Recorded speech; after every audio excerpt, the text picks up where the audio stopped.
성도 여러분 안녕하십니까? 비고도 제자 사역에서 들려주는 굿뉴스, 아름다운 이 복음의 굿뉴스. 기쁨의 좋은 소식을 여러분들이 나눠드리는 파노라마틱한 이 예수님 이야기를 함께 나누고 있습니다. 네, 지난 시간에 여러분 우리는 구속의 그 경륜의 이치를 바라보면서 여인의 후손으로 오시는 예수 그리스도, 우리들의 메시아, 우리의 구세주가 초림 때 그렇게 오신 것처럼 재림 때도 또 그렇게 오실 것을 정말 기대하고 기다리는 사람들이 바로 참 이 그리스도인이라는 사실을 확인하고 점검해보는 시간이었습니다. 이제부터는 그렇게 오신 예수님, 네, 지난 12번에 걸쳐서 그렇게 오신 예수님에 관련한 복된 이야기들을 살펴보았는데요. 어쩌면 지금까지는 그 예수 그리스도가 이 땅에 그렇게 오셔야 되는 근본적 이유, 근본적 까닭에 대하여 우리는 들어보았습니다. 이제 이 시간부터는 여러분과 정말 인생의 이 산적한 많은 우리들의 그 삶 속에서 오가는 여러 가지 다양한 일들이 있죠. 그런가 하면 그 가운데 우리들이 핵심 요소로 얘기하는 믿음, 신화에 관한 이야기들, 다양한 의문과 질문과 또 산적한 많은 문제들이 있습니다. 이런 모든 문제들에 대한 답을 찾는데 말씀드렸던 것처럼 이 사복음서를 따라서 예수님께 길을 묻는 그런 시간들을 이제 본격적으로 시작할 수가 있게 되겠습니다. 본격적으로. 근데 특별히 오늘 이 시에 저는 마태복음 1장 복음서의 시작이니까 이제 한번 정상적으로 마태복음 1장부터 돌아보는데요. 이번 이 비고도 굿뉴스 파노라마에서는 1장부터 2장, 3장 순서대로 들어가는 것이 아니고 사복음서 안에 들어있는 다양한 우리들의 이 주어질 수밖에 없는 다양한 여러 가지 것들에 대한 답을 여러분들이 가지신 궁금함이나 또 이 세상이 가지고 있는 질문들에 대한 답을 이렇게 필요에 따라 찾아보는, 그러니까 1장, 2장, 3장, 4장 순서대로가 아니라 사복음서에 어디서라도 저희들은 이 문제를 찾아서 답을 살펴보는 그런 시간을 갖도록 하겠습니다. 그러나 우선 오늘 이 시간에 저는 여러분 이 마태복음 1장 1절에 이렇게 돼 있네요. 아브라함과 다윗의 자손 예수 그리스도의 세계라. 그러면서 예수님께 아브라함은 이삭을 낳고 이삭은 뭐 이렇게 야곱을 낳고 야곱은 유다의 형제를 낳고 이렇게 쭉 나가면서 16절 야곱은 마리아의 남편 요셉을 마곱은 마리아의 남편 요셉을 낳았으니 마리아에게서 그리스도라 하는 예수가 나시니라. 이렇게 돼 있네요. 야곱은 마리아의 남편 요셉을 낳았으니 마리아에게서 그리스도라 칭하는 예수가 나시니라. 16절에 이렇게 되어 있습니다.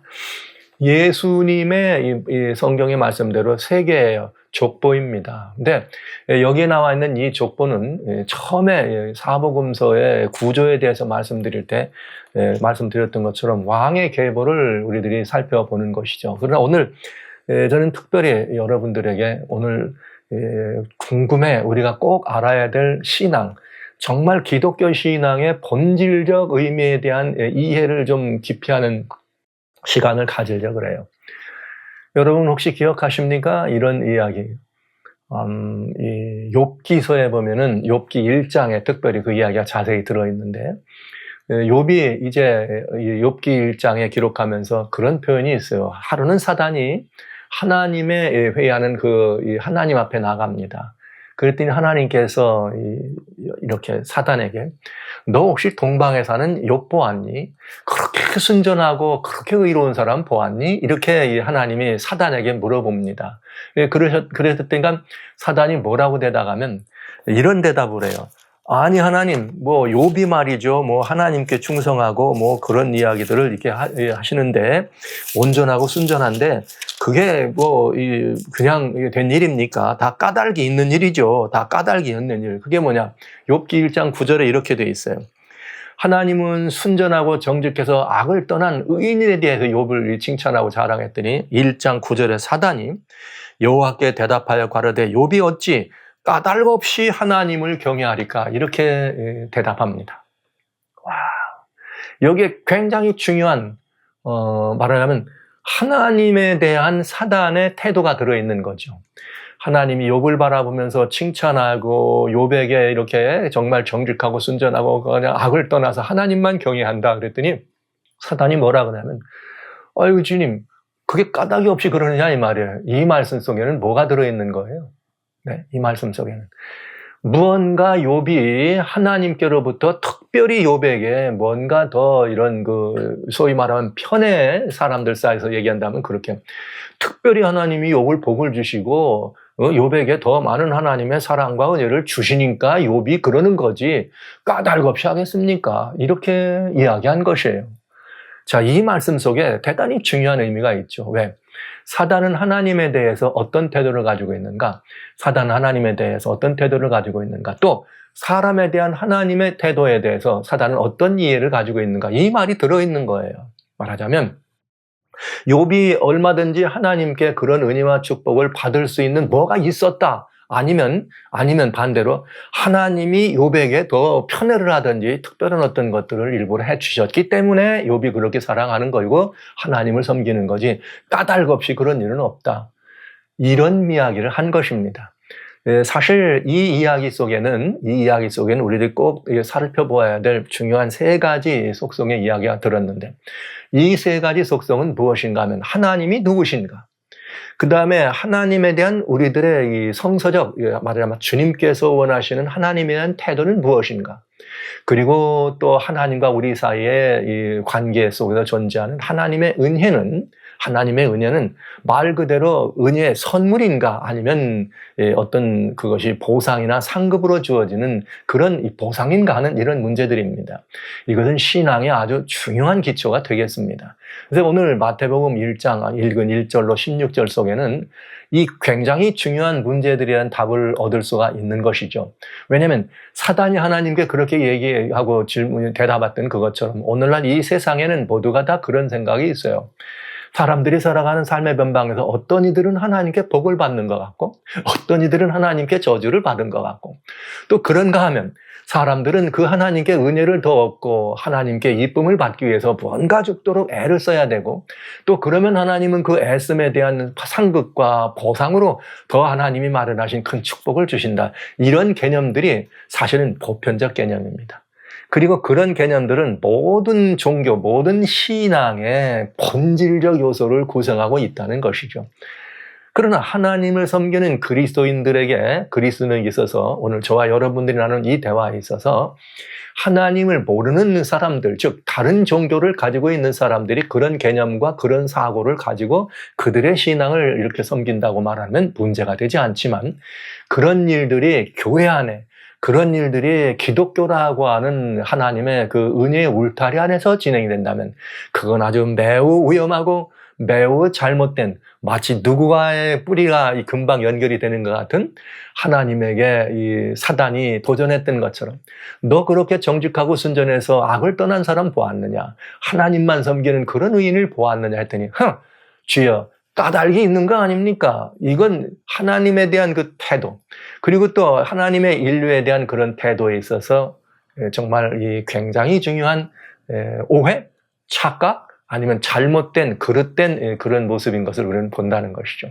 그러면 한번 좀 이 순서대로 찾아보도록 하겠습니다. 세상에 전에도 그런 말씀을 한번 드렸습니다만 이 세상에는 오로지 대단히 많은 종교가 있고 그 종교라고 하는 그런 어떤 신앙이라고 하는 종류들이 다양하죠. 뭐 인도를 가면은 인도의 이 백성들이 사람 하나하나마다 각기 다른 종교를 가지고 있대요. 그렇지만 뭐 재밌게 들려지는 얘기지만 인도에 가면은 그저 그런저런 신앙의 종류들이 최소한 3억에서 5억 개 가량 된답니다. 어마어마하네요. 그냥 그런 얘기는 그저 사람들이 할 수 있는 그런 평범하고 쉬운 얘기지만 실제 모든 세상에 존재하는 종교들을 둘로 나눈다면 신앙을 둘로 나눈다면 오로지 둘밖에는 없습니다. 하나는 뭔가? 그 신앙의 대상이 우리를 즉 인류를 즉 나라고 하는 존재를 존재하게 한 즉 모든 것들을 지으신 창조주 하나님이 계시다. 그 모두를 지으신 주님, 조물주, 창조주를 섬기는 신앙이 있습니다. 그런가 하면 또 다른 신앙은 무엇인가? 이 또 다른 신앙은 어떤 것인가 하면 내가 만든 하나님을 섬기는 신앙입니다. 그러니까 다양한 형편이죠. 내가 만든 하나님이란 이런 거예요. 예를 들면 어느 동네에 갔더니 느티나무 아래다가 제단을 쌓아놓고 느티나무를 섬기더라. 그럼 느티나무가 하나님이 된 거죠. 어느 동네에 갔더니 저 바닷가에서 말이죠. 많은 음식을 차려놓고 바다를 향해서 뭔가를 하다면서 혹 용왕제니 용신제니 그럼 그것이 뭐가 되는 거예요? 신이 되고 하나님이 되는 것입니다. 그런데 여러분 그 하나님은 한 번도 그들이 용왕이나 용신을 본 것은 아니에요. 한 번도 그들이 느티나무가 하나님이란 사실을 본 것은 아닙니다. 그들이 이글을 뭐라고 한 거예요? 하나님이라고. 그들이 신이라고 생각을 한 것이죠. 그래서 이렇게 따라본다면 하늘을 섬기고 하늘이라기보다는 하늘에 있는 피조물인 말이죠. 태양을 섬기는 사람, 별을 섬기는 사람, 달을 섬기는 사람, 모든 사물들을 섬기는 사람. 신앙과 종교에 얘기하면 무슨 원시 토테미즘이다 아니면 무슨 무속에 가까운 샤머니즘이다 많은 이야기들이 있습니다. 그러나 이런 모든 것들은 다 뭘 말하느냐?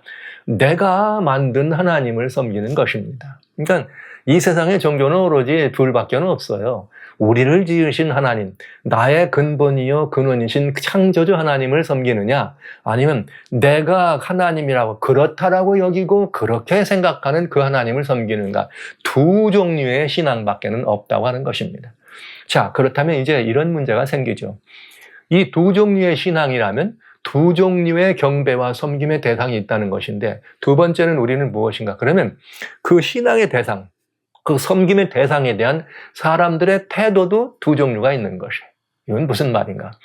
나를 지으신 하나님을 섬기고 신앙하는 그 신앙은 그 창조주 하나님이 모든 것들을 다 절대적으로 주관하시고 주권하는 절대 주권자로 섬기는 것입니다. 왜냐? 나를 지으신 분이니까 나의 주인이시기도 하니까 이 모든 것들을 그 마음대로 하실 때는 말 그대로 전능하신 분이니까 전능자의 절대 주권을 믿고 섬기는 그런 신앙이 있다 이거예요. 그것이 그 하나님을 섬기는 사람들의 뭐예요? 태도인 것입니다. 그런가 하면 내가 만든 하나님이죠. 내가 만든 하나님은 그 하나님의 그 존재에 대해서 그 하나님의 속성에 대해서 누가 만들었으니까? 내가 만들었으니까 그 기준은 어디에 있어요? 내게 기준이 있는 것이죠. 사람들은 말이죠. 가장 높은 어떤 그런 표준이나 그런 이 성격의 성품에 대해 이야기할 때 도덕적 그런 그 성품과 품격을 높이 평가하는 것이죠. 그래서 그들의 신앙은 절대 주권을 행사할 수 있는 절대 주권적 하나님이 아니라 인생이 만드는 도덕적 기준에서 살펴볼 수 있는 도덕적 하나님이 되는 것입니다. 이 말은 무슨 말이냐? 도덕적이란 말은 도덕적으로 높은 표준일수록 더 뭐가 되는 거예요? 더 훌륭한 존재의 신격이 되는 것이죠. 그래서 굉장히 그런 이 세상에 존재하는 그런 다양한 많은 신앙들은 그런 섬기는 그 대상의 도덕적 위격에 대해서 그 신의 예를 들면 그 높낮이를 판단하거나 평가할 수가 있게 되겠습니다. 자, 그러면 이제 그 태도가 절대 주권이라고 하는 그런 이 마음으로 그 하나님을 대하는 것과 도덕적 하나님이라고 그들을 대하는 그 태도는 그렇게 대하는 태도에 따라서 뭐가 달라지는가? 세 번째로 우리가 그 신앙하고 섬기는 그 신앙의 존재, 그 신앙의 절대적 속성에서 받는 은혜가 달라진다 이거죠. 말하자면 이런 의미입니다. 이게 세 번째로 돌아올 것은 절대 주권적인 하나님을 섬기고 그분을 이렇게 예를 들면 경배하는 그 신앙은 그분에게서 내려오는 그 모든 은혜를 이것은 우리들의 어떤 말하자면 옳고 그름이나 우리 어떤 이런 것들을 준 것이 아니라 주권적 은혜다 이렇게 얘기할 수 있어요. 주권적 은혜. 즉 주권적 은혜란 말은 나의 어떤 상태나 나의 어떤 것들에 따라서 그 은혜가 달라지고 높아지는 것이 아니라 이 성경은 이런 말을 했죠. 모든 이들에게 차별이 없이 비춰지는 하나님의 은혜다. 이런 표현이 있는 것처럼 그런 것은 주권 하나님이 주시는 주권적 은혜다. 그리고 그 주권적 은혜란 말은 우리를 지으신 분이니까 주님이 마음대로 주실 수 있는 거예요. 은혜를 주고 싶으면 주고 은혜를 주기 싫으면 안 주셔도 괜찮아. 그냥 그건 누구 마음이에요? 내 마음이 아니고 피조물된 우리들의 마음이 아니고 창조주된 하나님의 마음이라고 하는 것입니다. 그런데 이번에는 반대로 내가 만든 하나님은 도덕적 기준이 그 하나님이기 때문에 그 은혜라고 하는 것은 무엇을 바라볼 수 있는가? 내가 그 도덕적 요구에 많이 이루면 은혜를 많이 받고 그 도덕적 요구에 많이 떨어지면 은혜를 덜 받는 거죠. 그러니까 우리가 얻어야 될 그 은혜는 상급이나 보상으로 주어진다는 것이에요. 그러니까 다시 말씀드립니다. 주권적 하나님께로 우리에게 내려지는 은혜는 말 그대로 그 은혜는 선물인 것입니다. 주권 하나님이 마음대로 주실 수 있는 선물이에요. 여러분 아시는 것처럼 선물은 내가 누구냐에 따라서 주어지잖아요. 주권 하나님이 자기 임의대로 주시면 되는 것입니다. 그러나 도덕 하나님, 즉 내가 만든 하나님, 인류가 섬기고 있는 대부분의 모든 종교가 다 내가 만든 하나님이라면 그 모든 신앙은 전부 다 그 하나님께 이쁨 받기 위해서 내가 어떤 행동을 하든 이쁨 받기 위해서 내가 어떤 이런 뭔가를 하든 내 업적과 내 이름과 나의 행위에 따라서 그에 합당한 보상이나 그에 합당한 상급을 받게 된다는 것이죠. 자, 이것이 크게 신앙을 이해하는 우리들, 즉 신앙이라고 하는 말은 본질적으로 기복적이에요. 우리는 그런 걸 하잖아요. 기복이란 말은 복을 구한다. 이 복에는 여러 다양한 종류가 있잖아요. 현세적 의미에 필요한 것들을 이루는 것도 복이지만 근본적으로 우리는 다 뭘 구합니까? 영원한 생명을 구하는 것이죠. 그래서 우리가 생명을 얻는다, 우리가 생명을 향유한다고 할 때 이 생명을 더 정말 아름답고 귀하고 또 이렇게 끊어짐이 없는 이런 것들을 구한다고 할 때 이것이 복의 근원이 될 것이요. 가장 기초적인 복이 되지 않겠어요? 근데 이 복을 얻을 수 있는데 이 복을 주실 수 있는 대상이 누구냐? 절대적으로 절대 주권적 은혜란 그 주권을 가진 분이 자기 임의대로 주시는 것이다 이거예요. 대상이 어떠냐에 따라서 달라지지 않는다. 주권자의 마음 상태에 따라 달라진다. 그러나 도덕적 하나님, 인간이 만들어 놓고 인간이 하나님이라고 그럴 것이라고 여겨서 만들어진 모든 종류의 신앙신은 기준이 있어야 되잖아요. 그러니까 무언가 합당한 상을 받기에 합당한 그 모든 이쁨을 받기에 합당한 아니면 그 은혜를 얻기에 합당한 무슨 기준이 있어야 안 됩니까? 그러니까 그 기준을 따라가기 위해서 애쓰고 또 애써서 그 기준을 따라가는 사람들에게 주는 그런 은혜다. 그러나 그것은 그 은혜는 내가 행한 만큼 내려주는 것이기 때문에 그건 뭐예요? 그거는 상급이나 보상이 될 수 있다 하는 것입니다. 이 말씀을 조금 다른 말씀으로 바꾼다면 구원에 관한 이야기가 되겠습니다. 이제 그 기복이라는 말씀과 연결되면 구원이라. 즉 절대 주권 하나님은 우리 당신의 창조한 모든 피조물들을 구원하실 때도 절대 주권적 은혜로 구원하신다. 이 말씀 하나님이 원하시면 마음대로 구원하실 수 있어요. 하나님이 원하시면 뭐 할 수 있고요. 구원 안 하실 수도 있습니다. 그건 전적으로 누구 손에 달려있다? 하나님 주권자의 손에 달려있다. 그러니까 주권자가 어떤 분이냐 하는 것은 굉장히 중요한 거예요. 만약에 주권자가 옛날에 예를 들면 이 무력으로 모든 이 나라들을 통치하는 무력으로 통치하는 독재자들 같은 그런 하나님이라면 그거는 정말 무시무시한 일이죠. 그냥 철퇴를 휘두르고 그냥 철권을 휘두르는 그런 하나님의 섬기는 신앙이 그런 하나님의 속성을 가진 하나님이라면 그건 정말 무시무시한 일입니다.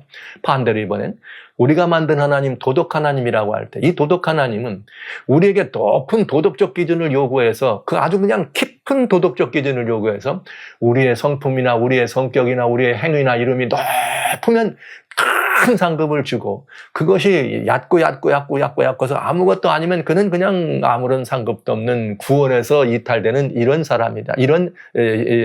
그런 신앙이라면 그 신앙은 은혜로 얻는 그런 말하자면 구원이 아니고 행위로 얻는 우리의 모든 이 삶에 이룬 업적이나 우리가 쌓아놓은 적선이나 의로움으로 얻는 구원이기 때문에 우리는 그걸 행위 구원이라 표현할 수 있겠습니다. 절대 주권자가 주시는 은혜는 그럼 무슨 은혜예요? 주권적 은혜다 이렇게 표현할 수가 있어요. 그러니까 이건 선물일 뿐입니다. 상급이나 이런 거하고는 전혀 상관이 없는 거죠. 그래서 이런 구원의 은혜가 있다는 것을 보면서 살아가신 성도 여러분, 형제자매 여러분, 그러면 기독교의 하나님은 어떤 하나님이냐? 이제 우리 걸로 가져야 되겠죠? 이게 보편적 원리요, 모든 신앙의 근본 원리예요. 이건 성도 여러분들, 형제자매 여러분들이 이 이야기는 그냥 기본적 개념으로 갖고 계셔야 돼요. 아, 이 세상에는 두 종교가 있구나. 나를 지으신 하나님을 믿을래? 내가 만든 하나님을 믿을래? 또 이 세상에는 그 하나님에 대한 태도가 두 가지가 있구나. 나를 지으신 하나님은 절대 주권 하나님이야. 이렇게 그분을 내가 섬길 것인가? 아니야. 내가 만든 하나님은 도덕적 기준이기 때문에 나의 어떤 행동이나 나의 어떤 행함, 이름에 따라서 내 그 은혜에 이것이 달라져. 이렇게 되면 어떻게 되는 거예요? 이 주권적 하나님의 은혜를 얻기 위해서는 뭘 요구하느냐? 그 하나님이 요구하는 게 있을 거예요. 그렇죠? 그 다음에 이 도덕적 하나님이 요구하는 것은 도덕적 기준입니다. 그건 행함을 이야기할 수 있겠습니다. 자, 이것들을 근거로 해서 우리들의 구원이 하나님의 은혜로 얻는 은혜의 구원이냐, 아니면 그 은혜의 구원이 아니고 우리의 행함으로 얻는 행의 구원이냐는 이걸로 달라진다. 이런 개념을 가지고 계시고, 그 다음에 여기에 이어서 이제 우리의 기독교는 어떠냐 하는 것을 생각해 보는 것입니다. 우리가 섬기는 하나님은 주권 하나님이 분명합니다. 우리를 지으셨으니까. 그런데 그 하나님이 성경의 원리를 바라본다면 사랑의 하나님이라고 하네요. 야, 얼마나 다행스러운 일입니까? 만약에 이분이 말이죠, 저 북녘 땅의 김모시라 아무개 같은 사람이라 그런 이 속성의 한 신성이라면 우리는 죽은 목숨입니다. 그냥 아무 의미가 없어요. 그건 굉장히 두려운 이게 되겠죠. 근데 우리 하나님은 그런 하나님이 아니라 사랑의 하나님이라고 하는 것이 기독교에 말하자면 참여한 우리 모두를 극히 위로가 되고 그것이 위안이 되는 것이죠. 그런데 만약에 우리가 다른 많은 사람들이 섬기는 것처럼 행위로 얻어가는 그런 구원을 신앙하는 그런 사람들이라면 도덕군자가 되는 거예요. 도덕적으로 완벽하면 그는 구원에 들어간다고 생각하겠죠.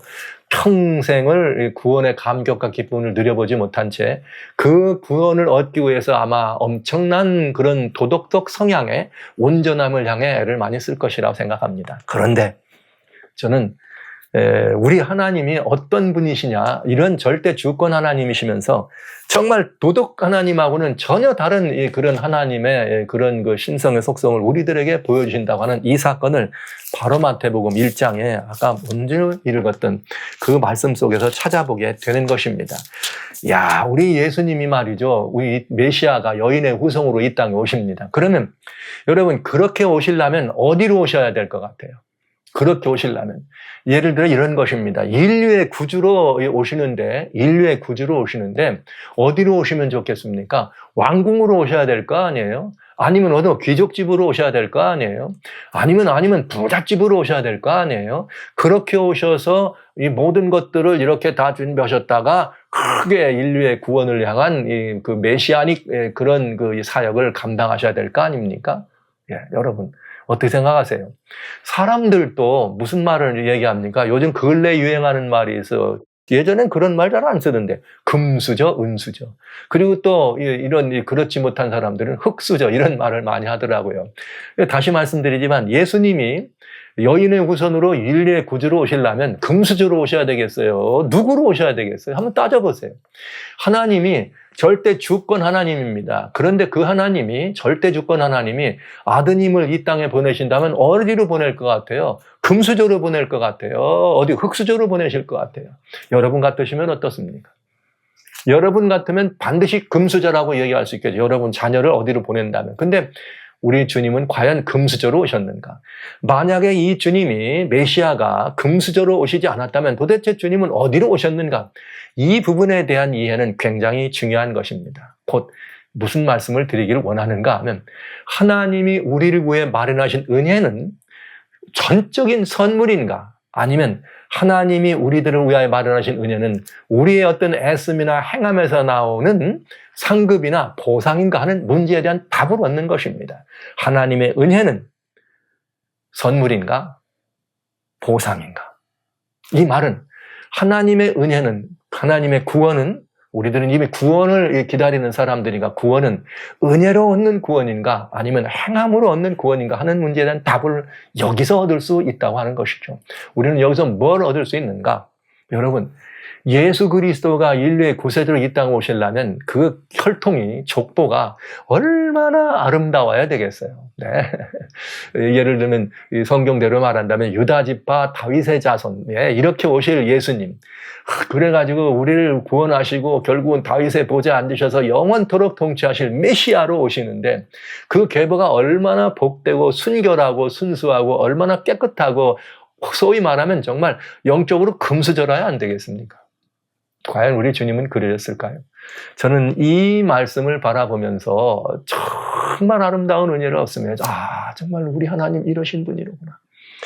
왜냐하면 여기 마태복음 1장 1절로 16절까지 읽는데 최소한 4번의 매우 중요한 사건을 우리는 경험하게 됩니다. 이 족보 가운데. 인생의 의미로 말하면 들어갈 수 없는 족보가 거기 들어있는 거죠. 예를 들면 이런 것입니다. 아브라함의 계보 가운데 아브라함, 이삭, 야곱. 야곱의 아들 가운데 유다라고 하는 아들이 있습니다. 야곱의 아들 가운데 유다 있는데 1장 3절에 이렇게 돼 있어요. 유다는 다말에게서 베레스어를 낳았다 이렇게 돼 있어요. 근데 이 다말이 누구인가? 유다의 며느리입니다. 이게 성경에 이게 너는 다른 민족과는 혼인하지 말라 그랬으니까 다른 민족과는 혼인하지 말라 그랬으니까 유다의 족속이겠죠. 그런데 유다는 말하자면 예수님의 족보에 들어가는 그 계통의 그 족보의 가문의 아주 중요한 위치는 유다는 그 후손을 낳는데 누구에게서 후손을 낳느냐? 며느리에게서 후손을 낳았다 이 말이에요. 여러분 어떻게 생각하세요? 이 도덕적 관념으로 이해가 되십니까? 이건 있을 수 있는 일입니까? 없는 일입니까? 있을 수 없는 일이죠. 이 자세히 알기를 원하시면 창세기 38장을 보시면 유다가 어떻게 다말에서 이 베레스를 얻게 됐는가 하는 장면을 알게 되겠네요. 네. 그런가 하면 여기 이 5절에 이런 말이 나옵니다. 5절에는 뭐가 나오느냐? 살몬은 라합에게서 보아스를 낳았다. 이렇게 돼 있어요. 여러분, 라합은 누구인가? 대장군 여호수아가 출애굽한 이스라엘을 이끌고 가나안 땅을 정복해 들어갈 때 넘실거리는 요단강을 건넜습니다. 그리고 그 요단강을 건너서 여리고라는 성을 들어갈 때 라합은 누구였는가? 여리고 성의 성벽에 있는 기생이었습니다. 네. 여러분 만약에 여러분의 가정이 어떤 족보가 있습니다. 그런데 그 족보에 어떤 한 여인이 등장합니다. 그런데 그 여인이 기생이었다. 어떻게 하실래요? 어떻게 하면 좋겠습니까? 어떻게 하면 좋겠습니까? 아마도 감추기를 원하겠죠. 아마도 어떻게 뭔가 이 부분이 드러나지 않기를 원하겠죠. 그러나 우리 예수 그리스도 인류의 구주로 오신 메시아의 계보에 기생 라합의 이름은 당당하게 등장이 되어 있다는 것이죠. 그는 이방 여인이었어요. 그러니까 이 계보는 어떻게 보면 사람들의 안목으로 봤을 때는 도무지 금수저와 같은 순결한 금수저와 같은 그런 굉장한 이런 부분이 절대 아니라는 거죠. 어디 그뿐입니까? 그렇게 해서 여기 누구를 낳느냐? 여기 5절에 보면 보아스를 낳습니다. 여러분 보아스 좋아하시죠? 보아스는 룻기에 나오는 굉장히 중요한 보리밭의 이게 연애 사건 아닙니까? 거기 이방 여인 말이죠. 유대인 가운데 나옴이라고 하는 여인이 이방으로 가뭄을 피해 갔다가 거기서 그 아들들이 그 이방 여인들과 어떻게 해요? 결혼합니다. 거기서 따라온 며느리가 누구예요? 룻입니다. 그게 바로 룻기 이야기죠. 그런데 그것도 말이죠. 보리밭에서 말이죠. 보리 타자 가다가 말이죠. 그 자기 발치에 슬그머니 들어와 놓는 여인을 몰랐는 것처럼 그렇게 해가지고 거기서 이 연정이 싹이 틉니다. 사랑하신 성도 여러분, 그게 사실 여기 성경에 그렇게 표현되어 있지만은 그 일이 어떻게 보이십니까? 가능한 일입니까? 만약에 여러분이 어느 날 어느 들녘에서 잠을 자는데 말이죠. 이 보리밭에서 잠을 자는데 요즘 같으면 있을 수도 없는 일이죠. 그런데도 잔다는 것 자체가 어렵지만 거기서 아무리 깊은 잠에 들었다고 할지라도 그렇게 들 수도 없겠지만 제 발치에 한 여인이 들어와 자는데 그냥 그 여인이 들어와 자는 것이 가능할까요? 물론 여기 성경이 기록되어 있으니까 그렇다고 인정하는 것입니다. 그리고 그 여인은 이방 여인이었습니다. 기생에게서 자녀를 낳았더니 그 자녀는 가가지고 뭘 해요? 이방 여인과 결혼을 합니다. 그러면 이미 이 예수님의 이 계보는 어떻게 된 거예요? 이미 이 예수님의 계보는 순결이라고 하는 것과는 거리가 먼 계보이죠. 예를 들면 우리가 흔히 생각하는 것은 그런 개념, 도덕적 완결, 도덕적 그런 이 완성을 가지고 얘기했다면 순결한 개념은 끝난 상태입니다. 근데 그뿐입니까? 여기 이 계보는 그렇게 해서 이 보아스가 낳았는데 여기 누가 낳느냐? 보아스는 누구를 낳느냐? 오벳을 낳습니다. 근데 오벳은 누구를 낳느냐? 이새를. 이새가 누구냐? 다윗의 아버지입니다. 그런데 말이죠. 이 계보에 다윗이 말이죠. 다윗이 누구와 또 결혼하는가? 다윗이 부인이 많았어요. 다윗이 여러 부인들이 있는데 그 중에 하필이면 누구냐? 대장군 우리아의 아내죠. 와우. 그것도 말이죠. 왕궁에서 이렇게 내려다보고 있다가 어느 날 눈이 동해가지고 그만 눈이 맞아가지고 자기가 장수를 말이죠. 전쟁터에 내보내고 장수는 전쟁터에 보내고 죽음에 이르게 하고 그 장수의 부인을 취한 이건 있을 수도 없는 도덕적으로 말한다면 있을 수도 없는 난파된 이야기 아닙니까? 근데 이런 이야기들이 성경에 이렇게 기록됐다는 사실 자체가 우리 하나님 이러신 하나님이로구나. 만약에 하나님이 절대 주권적 은혜로 역사하시는 그 하나님, 절대 주권의 주인공이신 그 하나님이 만약에 도덕적 하나님처럼 도덕적 순결과 도덕적 완결과 도덕적 완성을 원하셨다면 절대 이런 일은 일어날 수 없었습니다. 그래서 저는 이 하나님이 좋습니다. 저는 그래서 이 하나님이 위대하신 분이구나. 주권자시구나. 왜냐? 하나님은 이런 모습을 보시고도 그럼에도 불구하고 어떻게 해요? 그들을 통해서 메시아를 보내시는 그 하나님이다. 이 얼마나 놀랍고 큰 은혜인가. 생각하면 생각할수록 정말 말할 수도 없는 이런 놀라운 이야기죠.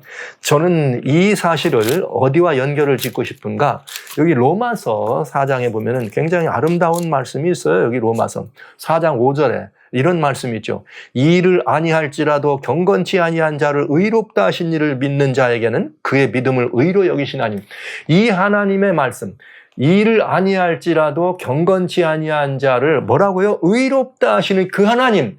이 하나님이 아니고는 절대로 예수님의 계보, 메시아의 계보 가운데 며느리에게서 이렇게 아이를 낳고 또 그 아이를 또 낳더니 막 이번에는 어디 뭐 이방에 기생하고 또 와가지고 근데 거기서는 아이. 그랬더니 이번에는 또 누가 되는 거예요? 그냥 또 이방에서 온 어디서 정말 우리 말로 말하면 어디서 온 여인지도 모르는 그런 이방 여인과 같이 또 눈이 맞아가지고 거기서 난 자녀.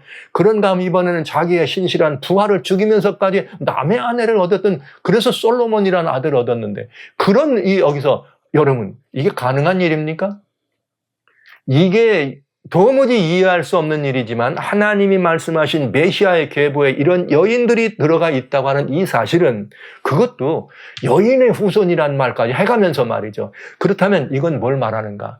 우리는 유대인이라고 하는 선민, 유대인이라고 하는 선택된 백성들 그것만을 우리가 생각하고 그래서 완전하고 그래서 완성되고 유대인들은 말이죠. 자기들밖에 모르는 사람들이죠. 이방과는 아예 아무것도 안 되는 사람이 물론 하나님의 명령이었지만 또 순수한 혈통으로 어떻게 그런 것도 사실입니다. 그러나 그렇지 아니할지라도 하나님은 그들을 어떻게 해요? 메시아의 계보로 사용하시고 메시아의 계보로 적용하시고 뿐만 아니라 그렇게 된 것에 대해서 쉬쉬쉬 감추고 집안에 말이죠. 가문의 이 먹칠한 이런 것으로 여기지 아니하시고 오히려 가문의 영광스러운 그 영광에 뒤켜내는 이런 어둠도 있다는 사실을 낱낱이 공개하는 이 하나님이라는. 이야. 성도 여러분, 이분이 우리가 섬기는 하나님이라면 할렐루야! 이 얼마나 놀랍고도 얼마나 정말 말 같대로 기적 같은 이런 일 아닙니까? 전 이 하나님이 좋습니다. 전 이 하나님이 좋습니다. 감히 이렇게 표현하기가 정말 어렵고 힘들고 이렇게 표현하는 것이 외람된 말씀이죠. 전 이 하나님이 좋습니다. 이 하나님이 좋습니다. 이 하나님이 좋습니다. 이 일을 아니할지라도 경건치 아니한 자를 의롭다 하시는 그 하나님. 성경은 그 하나님을 믿는 일을 뭐라? 의롭다 한답니다. 와, 놀라운 일입니다. 주님은 여기 사무엘상에 보면은 이 사무엘과 사울과의 이야기에서 여기 그런 이야기가 나오죠. 사무엘상 16장 7절에 보면 하나님은 사람들은 하나님을 물어보지만 외모로 보지만 하나님은 외모로 안 보고 중심을 본다. 누구에게요? 사무엘이 지금 어떤 일을 하는 거예요? 이세 아들들을 뽑아가지고 왕을 삼는데 이세 엘리압을 비롯한 7 아들이 올 때마다 와 막 출중해. 용모가 막 눈이 부리부리하고 출중해요. 사무엘이 거기다 기름 딱 불려 그랬더니 주님이 노노노노노 사무엘 아니야. 그거 아니야. 하나님은 외모로 보지 않아. 중심을 봐. 그러면서 이새에게 야, 네 아들 다 왔니? 그랬더니 7명이 왔는데 아니라 그래요. 8번째. 그건 이새가 어떻게 하려고 그래요? 보여주려고도 하지 않았어요. 왜? 제일 8명의 아들 가운데 막내인데 이게 무질이야. 무질이 말 그대로. 제일 못났어. 제일 뭔가 부족해 보여. 그런데 주님은 뭐라 그랬어요? 그 제일 못나 보이는 말이죠. 제일 못나 보이는 그 다윗을 불러다가 그러나 그는 용모가 말이죠. 붉고 아름다웠습니다. 여기 누가 보기 아름다운 거예요? 사무엘이 자신의 안목으로 이새의 아들을 봤을 때는 그 아들들이 출중했고요. 하나님의 안목으로 그 다윗을 봤을 때 그 용모가 훨씬 더 아름다웠다는 걸 알 수 있는 거죠. 사람의 안목이 그렇게 바뀝니까? 여기 처음에 사무엘은 외모로 본 것입니다. 그러나 하나님께서 사무엘에게 하나님은 중심을 보신다 할 때 사무엘이 중심을 보는 안목으로 다윗을 봤더니 용모가 준수하고 얼마나 아름다운 사람인가를 보신 것이죠. 이분이 하나님이세요. 이분이 우리가 섬기는 기독교의 하나님. 그래서 그 하나님은 우리들의 외모란 말은 꼭 껍데기 모습만이 아니고요. 이렇게 보시면 돼요. 우리들의 어떤 업적이나 이름이나 이런 것도 다 우리들의 외모인 것입니다. 우리가 이 땅에 살아가면서 말이죠. 뭔가 충성하고 이렇게 무슨 뭔가 이루고 말이죠. 업적을 이룬 이런 모든 것들은 다 외모일 뿐입니다. 그러나 하나님은 그 외모를 중시하지 않으셨습니다. 중심을 보시는 하나님. 네. 그 중심을 보시는 그분이 그 족보 가운데 당신의 아들 메시아를 내려보내실 때도 그런 중심을 보시고 그렇게 이 일을 아니할지라도 경건치 아니한 자를 의롭다 하시는 그 하나님의 아름다운 속성을 그대로 이분에 보여주셨다는 사실입니다. 희망이 있습니다. 이분이 우리의 하나님이라면 희망이 있지 않습니까? 살아계신 성도 여러분. 그런데 참 불행한 일은 이것입니다. 교회 안에 이 사단이 까닭없이 그럽니까? 하나님이 더 복 주셔서 그런 거죠 하고 이렇게 얘기한 것처럼 그런 마음과 같이 교회 안에 이렇게 아름다운 우리 하나님이 이런 아름다운 하나님이 계신데 이 하나님을 섬기면서 주권적 은혜 아무것도 아닌 우리들을 의롭다 하시는 그 하나님을 주여 난 당신을 믿습니다. 이렇게 하는 이것만이 아니라 교회 안에 누가 있는가?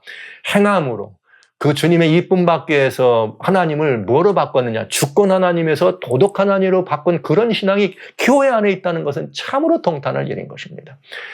기독교 역사를 바라보면 말이죠. 믿음으로 그 은혜를 자기 것으로 소유하는 것이 아니라 여러 가지 다양한 업적과 행함과 고행이나 어떤 그 의로움을 쌓아가면서 그 하나님의 이쁨을 받기를 원하는 그런 신앙의 중세를 장악했어요. 그래서 우리는 종교개혁이 일어났습니다. 아닙니다. 우리의 구원은 그런 행함이나 우리의 의로운 업적이 아닙니다. 오로지 예수 그리스도를 믿음으로만 이것은 가능합니다. 믿음이라는 게 뭐냐? 이 하나님이 주권 하나님, 나를 지으신 분이라는 사실을 믿는다 이 말이에요. 네, 이 믿음으로만 그 하나님의 믿는 자에게 차별 없이 의의를 얻을 수 있는데 교회 안에 이 신앙이 사라진 거죠. 얼마든지 교회 안에는 뭐가 있어요? 이쁨 받기 위해서는 뭔가를 해야 돼요. 행위구원이 성경적 용어로 말씀드리자면 율법주의자들입니다. 뭔가 더 많은 것들을 하고 뭔가 이쁨 받기 위해서 이 업적을 남겨야 되고 뭔가 더 많은 것들을 이뤄야지만 하나님의 은혜와 사랑을 많이 받는다는 그런 감정 때문에 그들은 은혜로 주시는 구원이나 은혜로 주시는 선물은 가치 없이 여기고 오로지 자기의 애씀과 노력과 행위의 보상을 얻는 그것을 가치 있게 여기는 사람들이 반반? 여러분은 생각하세요. 여러분 어떻게 생각하세요? 누가 더 많을까요? 사실은 주권 하나님을 믿고 은혜로 믿는 그런 이 신앙보다는 주권 하나님이 아니라 도덕 하나님으로 믿고 도덕 하나님으로 믿고 그 하나님께 이쁨 받기 위해서 뭔가 해야 된다고는 이 신앙이 교회 안에 팽배해 있다는 사실을 솔직히 말씀드립니다. 네. 그들은 하나님이 우리들이 행한 어떤 업적이나 우리들이 행한 일이나 이름에 따라서 하나님께서 우리들에게 어떻게 하는가 상급이 있고 은혜가 있다 이렇게 믿고 가르치는 사람들입니다. 지금도 교회 안에서는 그런 사람들이 멋져 보입니다. 지금 이 시간에도 교회 안에는 그런 사람들이 더 신앙이 훨씬 더 아름다워 보입니다. 그러나 주님은 사랑하는 성도 여러분 중심을 보십니다. 그리고요 일을 아니할지라도 주님은 오로지 믿는 그들을 어떻게 경건치 아니한 자를 의롭다 하신 이를 믿는 이들을 하나님은 의롭다고 하신다는 사실인 것입니다. 이것이 기독교 신앙의 그 의미, 성경을 이해하고 우리들의 일상의 신앙을 이게 정리하고 나름대로 하나님과의 관계를 형성해가는 우리들의 매우 중요한 원리입니다. 이것은 기독교 신앙의 아주 본질이에요. 기본이에요. 사랑하는 성도 여러분, 우리는 주권 하나님을 섬깁니다. 그분의 은혜는 절대 주권적 은혜입니다. 우리의 어떤 상태나 우리의 이른 업적이나 우리의 어떤 많은 이런 것들에 따라서 하나님은 우리에게 은혜를 주시고 상을 주시는 것이 아닙니다. 우리의 모든 것들이 부족하고 아무것도 아닌 흙수저일지라도 흙수저일지라도 흙수저의 가문으로 오신 그 주님께서는 흙수저인 우리들일지라도 어떻게 하신다고요? 오로지 그 주님을 구주로, 오로지 그 주님을 창조주로 믿는 그 모든 믿음에 대하여 복된 보상을 이렇게 은혜로 주신다는 것이죠. 오로지 우리는 그 믿음으로만 그 하나님의 은혜를 선물로 소유할 수 있다는 사실을 기억해 주시기 바랍니다. 오늘 이 시간 이후로 살아신 성도 여러분, 저는 이렇게 호소합니다. 예수님을 몰랐으면 모르지만 알으셨걸랑 이렇게 그 계보로 오신 그 예수님이기 때문에 우리들이 어떤 형태, 내 상태나 나의 형편이나 내 처지에 따라서 우리들에게 하나님의 더 은혜가 있고 하나님의 더 무슨 상급이 있는 그런 것이 아니라 내 처지와 형편과 상황이 어떠함에도 불구하고 내가 주님 앞에 이룬 업적이 아무것도 없고 나는 오로지 죄인이라고 생각할 수밖에 없는 그런 죄된 이런 마음이 있을지라도 주여 당신밖에 내게 없습니다. 오직 나는 주님만을 나의 구주로 믿습니다는 그 믿음에 대한 상급으로 우리는 영생과 함께 하늘의 놀라운 유업을 상급으로 누릴 수 있는 선물로 받을 수 있다는 그 상급이 행함에 대한 보상이 아니라 그 사람 속에 전적으로 은혜의 선물로 우리에게 주어지는 사실을 기억하시면서 저는 외모로 보지 아니하시고 중심을 보신 그 하나님이 사랑하시는 성도 여러분과 형제자매 여러분을 바라보시면서 여러분의 모든 삶에 이리 오너라. 나는 내가 어떠함에도 불구하고 내가 죄를 범했니? 아니면 내가 의를 많이 행했니? 아니면 너가 넘어진 적이 많으냐? 너는 한 번도 안 넘어졌냐? 너는 뭘 했느냐? 이런 것에 따라서 우리들에게 은혜를 주시는 것이 아니라 비록 아프고 다치고 넘어지고 깨져서 엉망진창이 돼 있을지라도 그래도 주여 나는 당신이 나의 구주이십니다. 이렇게 믿는 이에게 마치 십자가에서 못 박히실 때 그 옆에 있던 한 강도가 주여 당신은 나를 임할 때 나를 기억하소서 하는 그 강도와 같이 그런 모습으로라도 주님을 인정하는 그 모든 이에게 하늘의 무한한 이런 상급, 하늘의 무한한 이 선물은 언제든지 예비됐다는 사실을 믿으시고 절대 주권적 은혜를 믿으시는 복된 하나님의 자녀로 여러분의 신앙이 그렇게 이 값지게 꼴지어지시기를 주의 이름으로 축원합니다. 하나님의 은혜는 상급이나 보상이 아니라 여러분 우리 모두에게 주시는 선물입니다. 물론 상급이란 말은 이제 주시는 은혜를 우리가 그렇게 받으니까 표현을 합니다만 전적으로 선물이라는 사실을 기억하시면서 우리를 중심을 보시는 하나님 앞에 우리의 모든 마음을 낱낱이 열고 주여 난 당신밖에 없습니다. 이 하나님 너무 좋잖아요. 이 하나님 너무 좋으신 이 하나님께로 여러분의 신앙을 고백하시고 한 걸음 더 가까이 나와 주시기를 주의 이름으로 축원합니다.